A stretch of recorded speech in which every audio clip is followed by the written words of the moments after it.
Hello everyone. Today's topic is property of adjoint of a matrix. So we will discuss 2 or 3 very important properties with detailed explanation, and if time permits maybe we can go to 2 or more properties. So let us start with property number 1, which is very important for a square matrix A of order n, A into adjoint of A equals to adjoint of A into A, that is equal to determinant of A into I.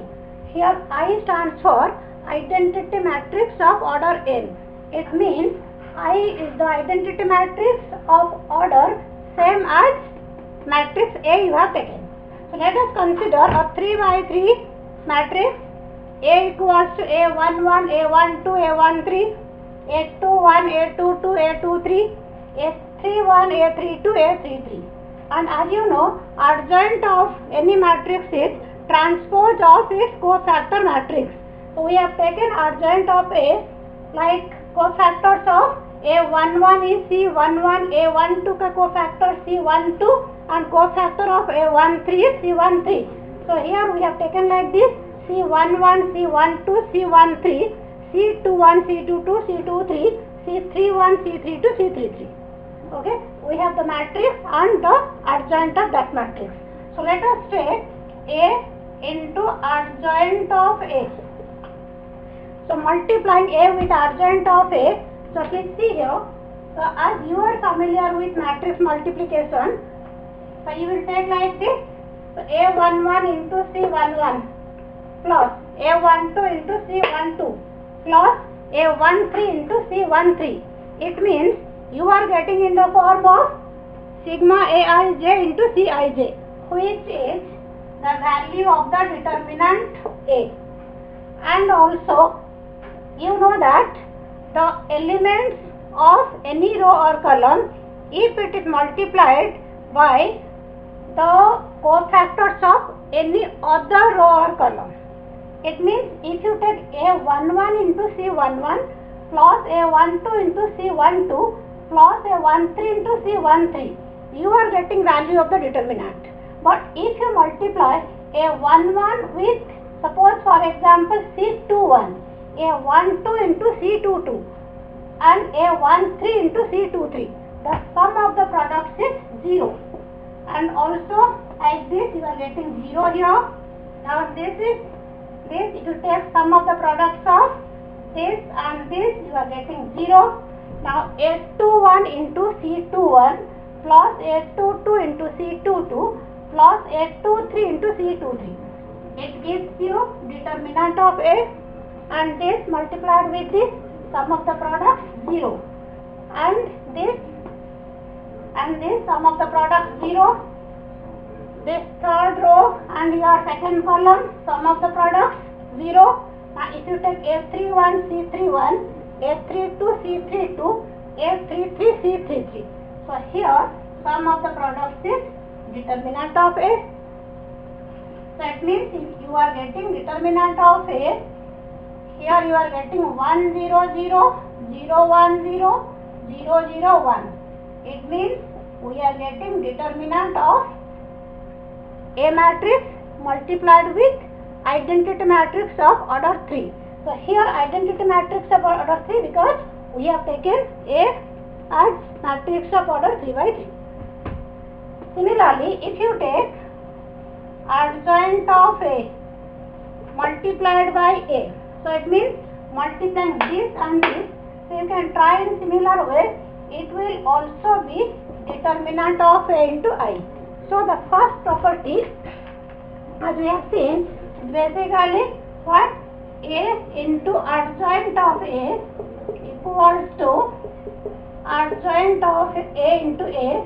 This is equal to determinant of A into I. So I stands for the identity matrix of order which is same as order of. So property number 2 is, for a non-singular matrix A of order n, determinant of adjoint of A equals to determinant of A raised to the power n minus 1. And you see, non-singular matrix, as we have studied earlier, non-singular matrix means any square matrix whose determinant is not equal to 0, right? So we will see why we are taking non-singular square matrix, a non-singular matrix. So we will see that. So we know, just we proved in property 1, A multiplied with adjoint of A, that is equal to determinant of A into I, where I is the identity matrix of order same as order of A. Now if I take determinant of both the sides, if I take A adjoint of A, determinant of this means determinant of A into I. So as we have taken determinant of A, whose determinant, it is the determinant of matrix of order n. So it means I will be of order n. So A into adjoint of A, determinant of this equal to determinant of this.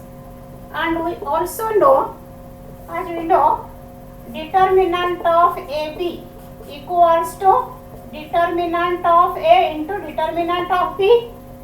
So this implies what?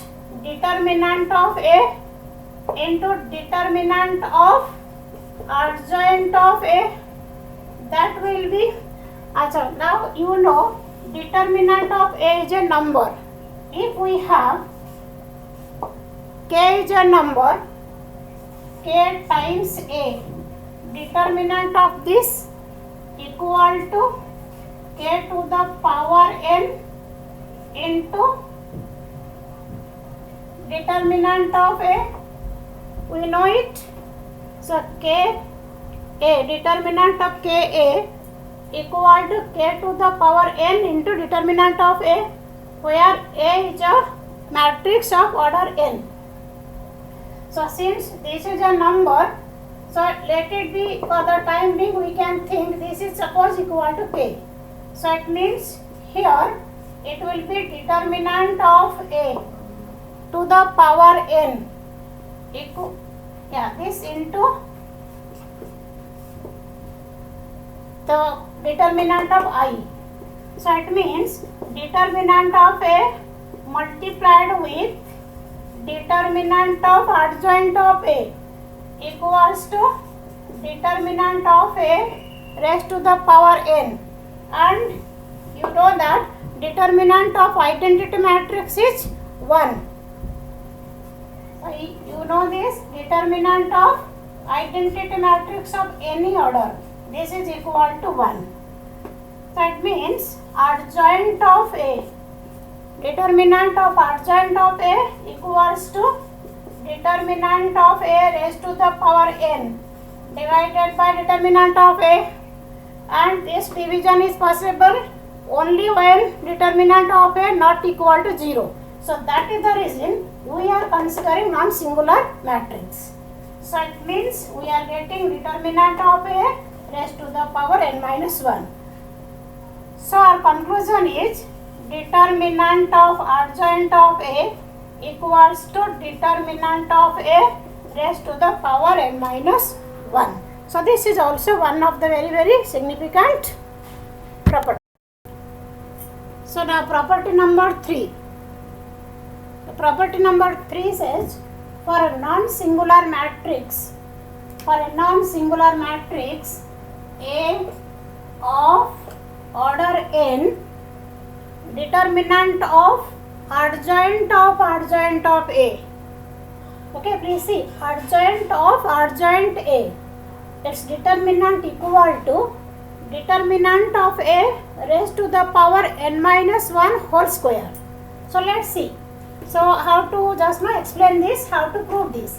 So adjoint of A, I am taking determinant of adjoint A. Now just now we have proved determinant of adjoint of A is determinant of A raised to the power n minus 1. So if I just take, suppose this is your P, so adjoint of P, determinant of adjoint of P will be what? It will be determinant of P, which means adjoint of A power n minus 1. Okay, I am repeating this. As we have just proved, determinant of adjoint of A equals to determinant of A raised to the power n minus 1. So here you see adjoint of adjoint A. Its determinant will be adjoint of A का determinant raised to the power n minus 1. Now we know adjoint of A, determinant of adjoint A is what? Determinant of A raised to the power n minus 1. Now another power n minus 1 is already there. So determinant of A power n minus 1 to the power n minus 1 means determinant of A power n minus 1 whole square. So we can conclude for the third property, which is determinant of adjoint A. This is equal to determinant of A power n minus 1 whole square. So this is also one of the very interesting properties. So here adjoint of A. So property number 4 says that what? If we take for any two square matrices,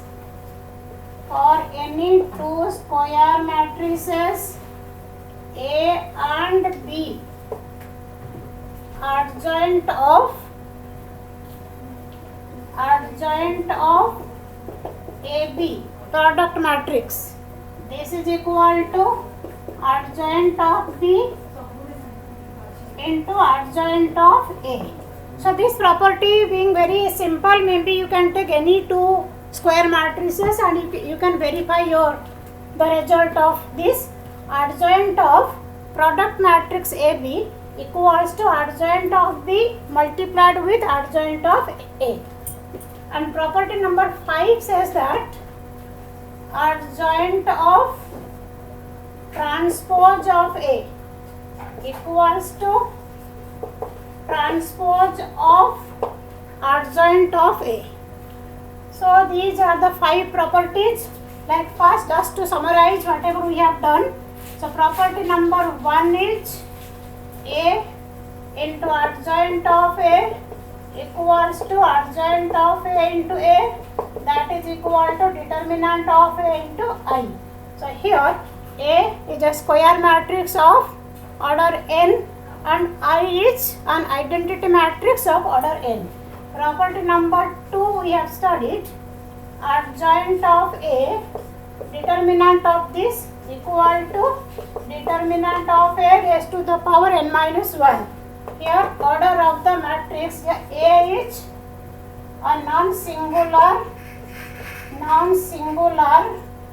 matrix of order n. Similarly, for non-singular matrix A of order n, adjoint of A, the determinant of this is determinant of A raised to the power n minus 1 whole square. Property number 4 is adjoint of AB equals to adjoint of B into adjoint of A. And property number 5 is adjoint of A transpose equal to transpose of adjoint of A. So these are the 5 properties which are very, very important from exam point of view also. Okay, so tomorrow we will meet with lots of questions related to these properties and whatever we have studied till now. So thank you so much.